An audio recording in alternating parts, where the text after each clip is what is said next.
Olá, eu sou o Dr. Jefferson Ribeiro, professor do Instituto Federal Goiano Campus Morrinhos, e vamos continuar com as nossas aulas de isolamento animal no Cálice Suínos. Essa parte da aula 4, vamos falar sobre parâmetros genéticos.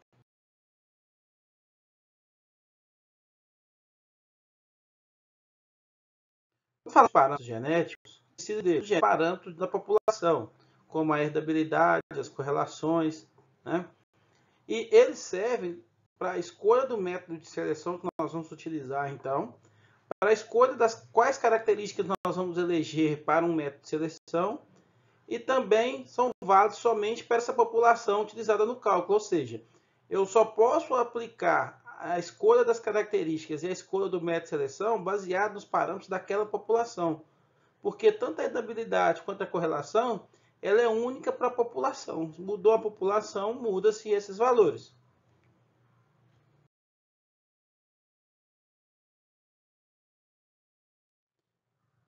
Então, nós vimos na genética quantitativa, lá na parte da teoria do melhoramento, que quando a herdabilidade é baixa, grande parte da variação dessas características é devido à diferença dos ambientes, devido à diferença ambiental entre os indivíduos. Ou seja, grande parte dessa variação é influenciada pelo ambiente. Quando a herdabilidade é alta, a diferença genética entre indivíduos são responsáveis pela variação da característica variada. Ou seja, quando a herdabilidade é alta, a influência do ambiente sobre ela é muito menor. Quando temos herdabilidades médias, que são aquela herdabilidade que varia de aproximadamente 0,20 a 0,40, e a herdabilidade dita alta, que são os valores de herdabilidade acima de 0,40, a gente já viu em sala de aula que é preferível fazer a seleção então individual, porque o ganho genético é muito maior através da seleção individual. Mas quando a herdabilidade é baixa, os métodos mais eficientes são aqueles talvez que utilizam o BLUB, por exemplo, que considera, além da informação do indivíduo, informação de todas as famílias, ou se não, o uso de marcadores moleculares, para tentar obter uma seleção um pouco mais eficiente. Além disso, nós podemos lançar mão também da correlação. A correlação, a resposta correlacionada, é muito importante porque eu posso, através de uma característica, acabar selecionando outra característica através da resposta correlacionada. Quando queremos avaliar a fertilidade da fêmea, ou quando a gente quer obter a herdabilidade de características ditas, características reprodutivas, a gente vai ver que todas essas características estão muito ligadas ao leitão ou à leitegada. Então, características como tamanho da leitegada ao nascer, tamanho da leitegada aos 21 dias, peso de leitegada ao nascer, peso da leitegada aos 21 dias, peso do leitão ao nascer e peso do leitão aos 21 dias, são características que a gente considera de baixa herdabilidade. Ou seja, são características que variam entre 0,01 a 0,20, ou 20%. Outras características, como idade ao final do teste, que nós vamos ver um pouquinho para frente, no final dessa aula ainda, o que é esse teste, e ganho de peso diário, nós vamos ver que essas características são ditas como características de média herdabilidade. Ou seja, elas variam entre 0,21 a 0,40. Mas quando nós queremos avaliar um macho,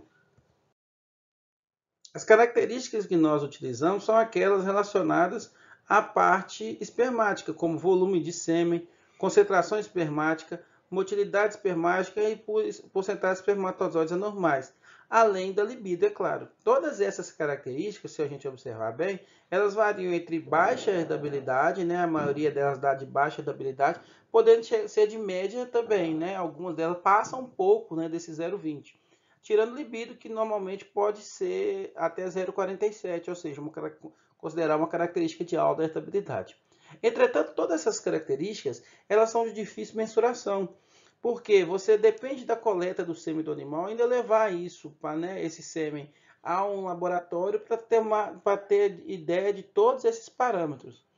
Muitas vezes é mais fácil você fazer outras, obter ou eleger outras características que são de mais fácil acesso, de mais fácil mensuração e que tenha altas correlações com estas características de volume de esperma, né, ou mesmo concentração espermática, motilidade espermática e porcentagem de espermatozoides anormais, e que através da resposta correlacionada nos permitem fazer uma melhor seleção, uma seleção mais fácil, como por exemplo medidas de testículo e de glândulos acessórios. É corriqueiro no dia a dia de uma granja você poder pegar o perímetro escrotal do animal. E ele é também um indicador de fertilidade de varrão, além de ser de moderada a alta herdabilidade. Qual é a vantagem mesmo dessa característica ser de de média a alta herdabilidade? É que a resposta à seleção é muito maior para essas características do que características de baixa herdabilidade. Além desses parâmetros que nós vimos, outros que são importantes é a correlação. Então, por exemplo, quando a gente está trabalhando com tamanho de leitegada, né, ao nascer e peso de leitegada ao nascer, nós podemos observar que ela possui uma correlação em torno de 0,55. Isso é uma correlação que a gente considera um pouco moderado, né? Nós vamos considerar correlações mais altas aquelas que são acima de 0,70. Então, o que isso quer dizer? Né? Que essa correlação ela é positiva e favorável. Isso significa que maiores tamanhos de leitegado ao nascer também terão, né, maior peso de leitegado ao nascer, o que é um pouco lógico, né? Outras características como tamanho de leitegado ao nascer e tamanho de leitegado aos 21 dias também tem correlação positiva de 0,65, assim como tamanho de leitegado ao nascer e peso do leitão aos 21 dias. Ou seja, isso significa que o tamanho da leitegada ao nascer, né, quanto maior o tamanho da leitegada ao nascer, maior será o peso do leitão, maior será o peso da leitegada também aos 21 dias. Entretanto, o tamanho da leitegada ao nascer e o peso do leitão ao nascimento, ela é uma correlação negativa. E isso é esperado, né? Uma coisa bem semelhante ao que a gente vê também nas aves, e eu vou explicar. Quando eu tenho um tamanho de leitegada, né, maior, menor será o peso do leitão. Ou seja, tamanho de leitegada é o número de leitões nascidos. Então, se eu tenho um número de leitões maiores nascidos, menor vai ser o peso de cada leitão. E isso é uma coisa que a gente tem que avaliar até quando isso é importante. Porque às vezes eu seleciono os animais para terem grandes tamanhos de leitegada, mas o leitão nasce tão pequeno que vai comprometer a sua sobrevivência. Por que eu disse que é muito parecido com aves? Porque nas aves, se eu aumento o número de ovos, o peso do ovo também cai. Então isso é bem semelhante, né? Significa que os genes que estão relacionados, né, também com o tamanho de leitegada ao nascer e peso do leitão ao nascer, provavelmente são os genes que estão também relacionados a isso nas galinhas. Uma outra correlação interessante é em relação ao tamanho da leitegada ao nascer e o peso do leitão aos 21 dias. Isso significa que tamanhos de leitegada ao nascer maiores, teremos então menores pesos de leitão aos 21 dias, com uma correlação acima de 0,80. E isso negativa e é desfavorável, uma coisa que eu não gostaria que acontecesse. Outras correlações, como peso de leitegada ao nascimento e tamanho de leitegada aos 21 dias, já possuem correlações positivas, né?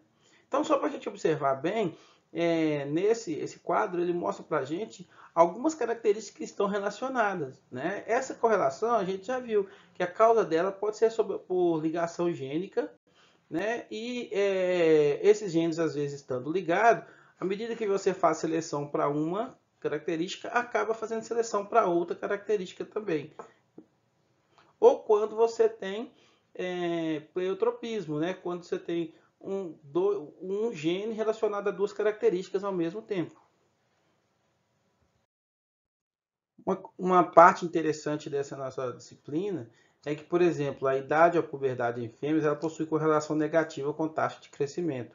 E essa correlação, embora seja negativa, ela é favorável, ela é interessante. O que a gente está querendo dizer? Querendo dizer que animais que possuem maiores taxas de crescimento têm idade de puberdade menores, ou seja, entram na puberdade mais cedo. Isso é extremamente interessante no caso de suínos, né? Eu quero um animal que tenha maior taxa de crescimento, maior velocidade de crescimento, ele cresça rápido e que, né, no caso de fêmeas, que ela entre na puberdade mais cedo. Eu posso, essa fêmea, ela vai entrar então na fase adulta mais cedo e eu posso cobri-la, né, com o varrão mais cedo ainda. Entretanto, essa correlação ela é dita fraca com espessura de toucinho e conteúdo de carne na carcaça. Ou seja, selecionar, né, seleções através de espessura de toucinho ou de conteúdo de carne na carcaça não vão, né, dar nenhuma resposta correlacionada ou não se espera uma resposta correlacionada forte com a idade, a puberdade nas fêmeas. Quando estamos medindo, então, né, parâmetros genéticos de características envolvidas, né, na parte de carcaça do animal, então nós temos, por exemplo, espessura de toucinho, né, comprimento de carcaça, rendimento de carcaça, rendimento de pernil, a área de olho de lombo, ou a gente vai ver em muitos lugares AOL, né, ou AOL, e a relação carne-gordura. Todas essas características elas são consideradas características de alta herdabilidade, variando aí entre 0,41 a 0,60. Então, por exemplo, né, característica como espessura de toucinho, e essa espessura de toucinho a gente medindo em ultrassom, ela pode ter uma herdabilidade, né, em torno de 0,41, 0,45 em alguns trabalhos, né?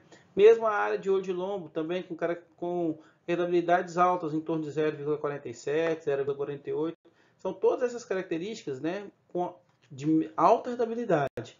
A porcentagem de carne magra também acompanha, né, essas medidas, e rendimento de carcaça já é considerado de média herdabilidade, né, em torno de 0,3 a 0,36. Uma outra característica interessante também, pensando, né, na conformação, né, frigorífica, seria o comprimento de carcaça, que também é uma característica de alta herdabilidade. Significa que essas características elas respondem muito bem à seleção, por serem alta herdabilidade, e que a influência no ambiente sobre elas é muito baixa. Então, de modo geral, as características de carcaças possuem herdabilidade em torno de, né, moderada a alta, o que a gente pode concluir. E essas características elas se correlacionam entre si de que forma? Bom, ganho de peso e conversão alimentar possuem uma correlação forte, né, de média forte, e ela é negativa. Isso significa que animais com maiores ganhos de peso terão menores conversão alimentar. E isso é um tipo de correlação favorável. Ela é negativa, mas ela é favorável. Outras, como ganho de peso e espessura de toucinho, também possuem uma correlação em torno, né, moderada, aliás, desculpa, variando de menos 0,50 a 0,50. Isso significa que é uma característica, né, que ela não tem assim uma correlação tão explícita, né, ou seja, ela está variando bastante, de ainda menos 50 a 0,50. Né? Ao mesmo se observa para a conversão alimentar e espessura de toucinho também. Mas outros como espessura de toucinho e comprimento de carcaça e espessura de toucinho e rendimento de carcaça possuem correlações negativas e em torno de 0,50, ou uma correlação moderada. Lembrando que a correlação eu só considero ela uma correlação forte quando ela é acima de 0,70 ou de 70%. Né? Então, ou ela é acima de 0,70, 70%, ou abaixo de menos 0,70, né?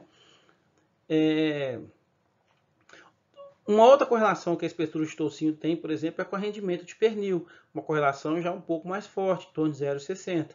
Mas a espessura de toucinho não possui correlação com peso de pernil, ou seja, uma correlação extremamente fraca, em torno de 0,05. Toda correlação, quando ela mais se aproxima de zero, significa que ela não possui correlação ou essa correlação é quase nula. Espessura de toucinho e área de lombo tem uma correlação, né, em torno de 0,64, negativo, significa que animais que têm menores espessuras de toucinho vão ter maior área de olho de lombo. Isso é extremamente importante porque essa espessura de toucinho é uma característica meia-chave. Por que ela é meia-chave? Ela é de fácil mensuração, eu posso através de um ultrassom obter essa medida, nós já vimos na aula anterior, e ela está relacionada com um monte de características importantes na suinocultura, né? Como peso de pernil, aliás, desculpa, rendimento de pernil, área de olho de lombo, rendimento de carcaça, né? E muitas vezes a gente vai ter que eleger, então, algumas características para que a gente diminua o número de características selecionadas. Por que isso é importante? Quanto menor o número de características a ser em uma seleção, maior são as respostas à seleção. Se a gente escolhe muitas características para serem selecionadas, a resposta à seleção é mais comprometida. Então, na verdade, quando a gente está atrás das correlações, nós estamos atrás de características-chave que a gente pode selecionar e que vai, né, através da resposta correlacionada, selecionar outras características que também são desejáveis, certo? Então, né, mais sobre correlação, né, de características de carcaça, nós temos aí, ó, por exemplo, área de olho de lombo e rendimento de pernil. É uma correlação dita de mais 0,30. É uma correlação moderada, né? Significa que indivíduos que possuem maior área de olho de lombo também vão possuir maior rendimento de pernil. Mas a área de olho de lombo também possui uma correlação, né, de moderada e favorável a peso de pernil. Isso significa que indivíduos com maiores áreas de olho de lombo também terão maior peso de pernil. Entretanto, a área de olho de lombo ela tem uma correlação negativa com relação carne e gordura. Isso é interessante também. Indivíduos que têm maior área de olho de lombo terão, então, menor relação carne e gordura. E isso é muito bom, porque se a relação carne e gordura é menor, significa que o indivíduo tem mais carne na carcaça e menos gordura, então, na carcaça, certo? A área de olho de lombo, ela normalmente é medida junto com a espessura de toucinho. Então, no momento que eu estou medindo a espessura de toucinho, né, eu meço também a área de olho de lombo, que é, né, meio que um corte longitudinal, né? Imagine uma secção do animal, né, bem no meio, e eu consigo então ver o lombo dele, né, e fazer então essa medida da área.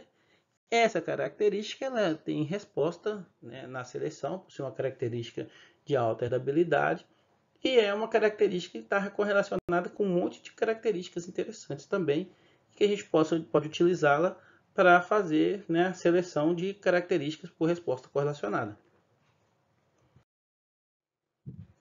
Além disso, algumas características também que estão relacionadas à, à qualidade de carne são importantes e o melhoramento leva isso em consideração. Então, por exemplo, uma das características que nós medimos é o pH. Nós medimos dois pHs. Um é o pH, que a gente chama de pH inicial, que ele é medido 40 minutos após o abate do animal. E o outro é o pH, o pHu, né, que a gente mede 24 horas após o abate do animal, certo? Por que a gente mede esse pH? Porque ele está relacionado com a qualidade de carne no sentido seguinte: quanto menor o pH, mais ácida é a carne.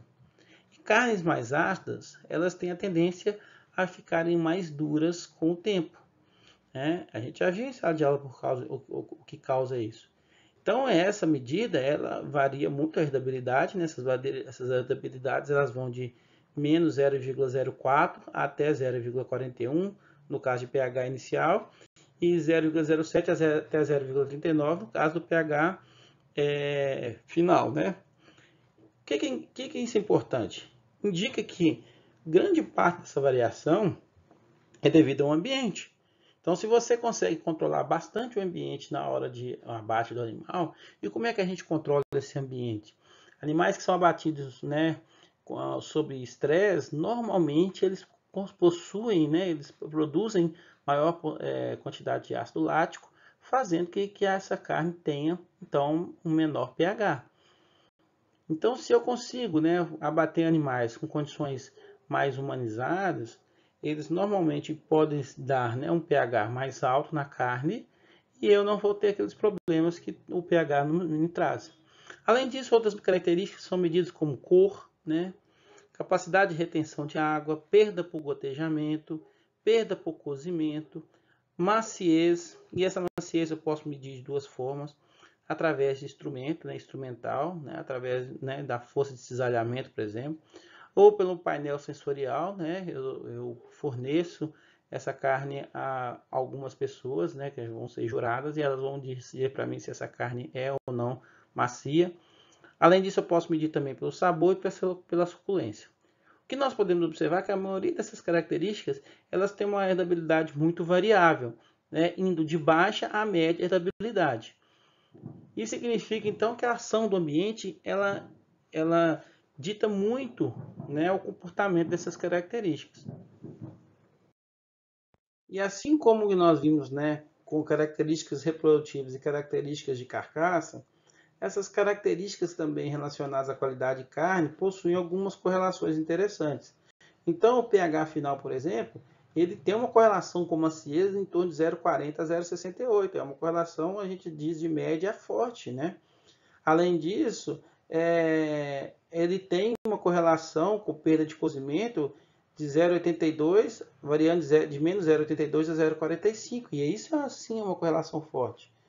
Ou mesmo a perda por cotejamento, que é uma correlação em torno de 0,99 negativo a 0,5. Significa que pHs mais altos permitem eu ter uma carne mais macia, com menor perda por cozimento e com menor perda por gotejamento. Isso tudo está relacionado à maciez da carne.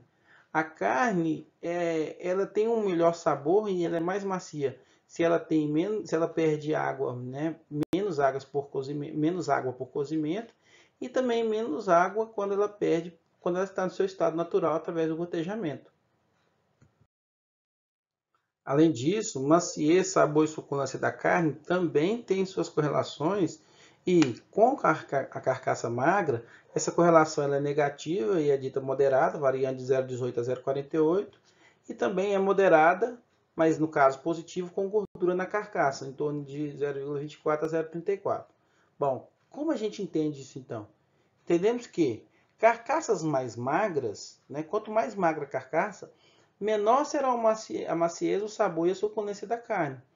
E carcaças que possuem maiores teores de gordura, né, elas serão mais macias, trarão mais sabor e também mais suculência na carne. Então essa relação de gordura na carne, né, na carcaça, ela é muito importante. Por muito tempo, o suíno ele foi um alvo, principalmente da mídia, de cardiologista, dizendo que era um animal que produzia carne muito gordurosa e que por isso tinha, né, certo perigo com a incidência de infartos cardíacos, né, ou mesmo problemas com colesterol. Para atender ao mercado consumidor, a carne suína ela foi perdendo essa gordura na carcaça. Só que o que aconteceu? Hoje o que a gente percebe? Que a carne do suíno, de tanto que se retirou a gordura, ela deixou de ter tanto sabor, né? Ou mesmo afetou a maciez e a suculência dela. É muito notório que quando a gente, por exemplo, cozinha um lombo, ou a gente assa um lombo, o que é a prática do cozinheiro? Sempre de recheá-lo com o quê? Com linguiça ou mesmo com bacon, para tentar trazer um pouco de gordura para essa carne que, ao longo do tempo, perdeu-se muita gordura. Né? Então é algo meio engraçado, né? Um pouco do inverso. Porque se retirou tanta gordura da carne e agora você, para cozinhar, tem que colocar a gordura. É uma dicotomia, se a gente pensar bem. Então o que a gente precisa de entender é o seguinte: os problemas cardíacos, sim, eles vão acontecer por pessoas que têm um consumo excessivo de carne. E o brasileiro ele precisa, né, pensar um pouco sobre esse consumo moderado. Nós precisamos diminuir, às vezes, o consumo excessivo da carne, porque algumas pessoas consomem muita carne. E isso vai, lógico, vai trazer malefícios para ele. Mas não significa que a gordura ela é propriamente dita o vilão. Né? Ter um pouco de gordura na carcaça vai deixar uma carcaça mais saborosa. O negócio é não comer tanta carne quanto às vezes algumas pessoas comem. E aí sim vai ter alguns problemas cardíacos. Bom, um outro grupo de características que é importante que nós fazemos seleção é pelo aspecto exterior. Então, por exemplo, para a gente escolher algumas fêmeas, a gente precisa de observar algumas coisas no aspecto da fêmea e que não estão ligadas, propriamente ditas, com a parte, né, de genética dessas características que a gente acabou de ver, mas ela é importante para manter a fêmea no plantel. Então, por exemplo, é interessante que a fêmea ela tenha no mínimo 7 pares de tetas funcionais, certo? Significa um total de 14 tetas, então, né? Porque isso aí ela conseguiria ter tranquilamente um tamanho de letegada até de 14 animais e ela conseguiria dar de mamar para todos esses leitões. Uma boa fêmea, ela não pode possuir tetas cegas ou invertidas, daqui a pouquinho eu vou mostrar o que é isso. É importante que ela tenha bons aprumos, isto é, pernas e pés vigorosos, de boa ossatura. Quando a gente está trabalhando com linhas fêmeas, né, características maternas são observadas, como corpo profundo e comprimento, né, porque ela pode abrigar leitegadas grandes. E observar a presença de defeitos congênitos. Então, como exemplo, né, nós temos aqui uma fêmea onde tem uma teta que a gente chama de teta cega. O que seria uma teta cega? Ela não sai leite nessa teta. É uma teta que não funciona. Uma teta não funcional. Então, não adianta eu ter, por exemplo, 14 pares de tetas se eu tiver algumas dessas tetas cegas, porque ela não vai conseguir dar de mamar para todos os leitões se ela tiver uma leitegada, por exemplo, acima de 14 leitões.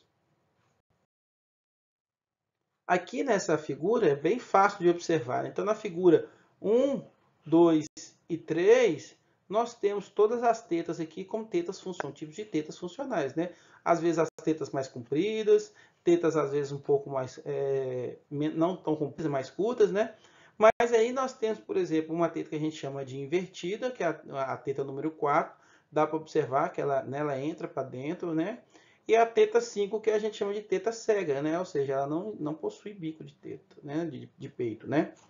Além do mais, a gente pode observar também, esse aqui seria uma boa conformação de tetas, né? Todas as tetas alinhadas, né?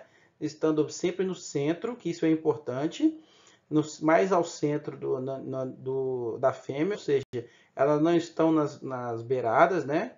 Porque durante a mamada, quando a fêmea deitar, essas tetas elas não vão encostar no chão, como aqui, por exemplo, e aí ter dificuldade de acesso do leitão. O ideal é que a gente tenha uma teta desse tipo, né? Onde ela tem uma certa altura, a fêmea pode deitar e o leitão vai ter o acesso à mamada tranquilamente. Ou mesmo quando a gente tem tetas que não estão em sequência, né? Então, só para a gente observar, esse animal aqui ele possui, né, um número de tetas interessante, mas olha só, de um lado ele possui muito mais tetas do que do outro lado, o que, né, não é uma boa conformação de tetas. Outra parte que nós observamos também é a conformação do animal, né? Então é interessante que essa parte de ossatura permita que esse animal ele tenha uma posição confortável ao andar, né?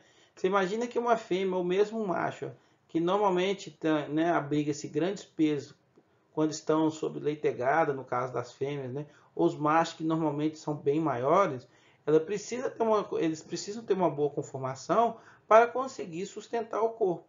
Então, os animais que não possuem uma sustentação natural, né, como é a parte de cima, ou seja, um ângulo pobre, né, ele dificilmente vai permanecer num plantel, porque esse animal ele começa a ter problemas de casco, começa a ter problemas de pernas, começa a ter problemas de sustentação, não aguenta ficar em pé muito tempo, e aí eu preciso então fazer, né, levar esse animal para refúgio. No caso dos machos, nós também fazemos seleção então para 7 pares de tetas funcionais, né? Então é contado o número de tetas nos machos. Bons aprumos, isso é, pernas e pés vigorosos de boa estatura, como a gente viu no slide anterior, e que ele não possui defeitos como criptoquidismo, hermafroditismo ou mesmo presença de hérnias. Então, isso aqui mesmo é um exemplo de criptoquidismo ou mesmo hérnias, né? Que a gente está observando aqui, hérnia umbilical, por exemplo, que o animal possui e que nesse caso seria causas de seleção desses animais, né? Levando eles para refúgio.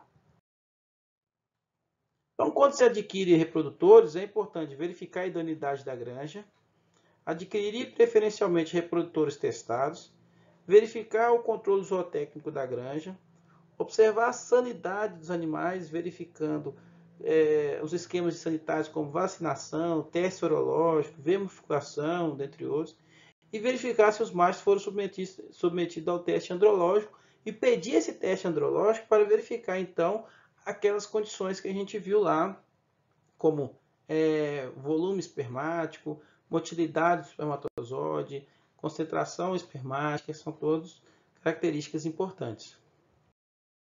Então, todas aquelas características que nós vimos, elas são importantes para quê? Para que a gente possa fazer seleção dos animais que serão pais da próxima geração. Esses testes, eles, né, quando a gente vai no animal e faz todas aquelas mensurações, ele é conhecido como teste. E ele é a base de qualquer programa de melhoramento.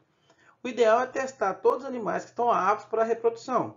O problema é que fica inviabilizado pelos altos custos, ou seja, muitas vezes o suinocultor ele vai ter que demandar, né, da mão de obra dele ou de parte da sua mão de obra para fazer esses testes dos animais no seu rebanho e aí ter noção de como são obter os parâmetros, né, de correlação, de herdabilidade dessas características para a gente eleger quais características precisamos fazer a seleção. Ou iremos eleger quais são os nossos objetivos de seleção. Então, a ideia é testar um número suficiente de reprodutores de matrizes para garantir a adequada reprodução do plantel. De que forma isso será feito? Através das estações de teste de reprodutores de suínos ou da forma mais atual, que é através dos testes de granja. As estações de teste de reprodutores suínos foi algo que foi feito no passado e tinha como objetivo avaliar o desempenho de machos de raças puras quanto às características de ganho de peso diário e conversão alimentar, que era medida dos 30 aos 100 kg do peso vivo, e pela espessura de toucinho, que era medida de 100 kg do peso vivo, aos 100 kg de peso vivo. Ao final desse teste, os machos retornavam às granjas e eram comercializados ou enviados para as centrais de inseminação artificial. Só que qual era o problema desses testes, né, de reprodutores de matrizes? Existia uma pequena capacidade de teste, ou seja, você atingia poucas pessoas e tinha muitos problemas sanitários, porque esses animais eles iam para uma região, para um local, né, para uma parte para serem testados e depois eles retornavam às suas granjas, muitas vezes carregando doenças que eram disseminadas. Para isso, esse teste então foi abolido e passou-se a fazer o teste de granja. O teste de granja ele pode ser realizado dentro da própria granja. Então, na verdade, o que se baseia é a identificação de animais superiores para a reposição dos plantéis e assim obter evolução genética entre gerações. Então, foram iniciados a partir da década de 80, em substituição às estações de teste de reprodutores e de matrizes, né, de suínos. E aí, nesse caso, machos e fêmeas são testados. Vale lembrar que, a todo momento, tem entrada de animais novos nas granjas. Lógico, quando o produtor compra um novo reprodutor, né, esse animal, lógico que eu tenho que preocupar com o problema sanitário dele. Mas aí é muito fácil de fazer uma área de quarentena, onde eu vou observar se esse animal vai desenvolver alguma doença ou não, e depois eu coloco ele junto do meu plantel. Nesse caso, nos testes de granja, nós avaliamos características como ganho de peso diário, idade para atingir 100 kg e espessura de toucinho a 100 kg, que são as três características que vão abrigar ou que vão ter respostas correlacionadas com a maioria das características de carcaça e de desempenho. Com isso, nós encerramos as nossas aulas de melhoramento aplicado de suínos. Agradeço a atenção de vocês e até uma próxima aula.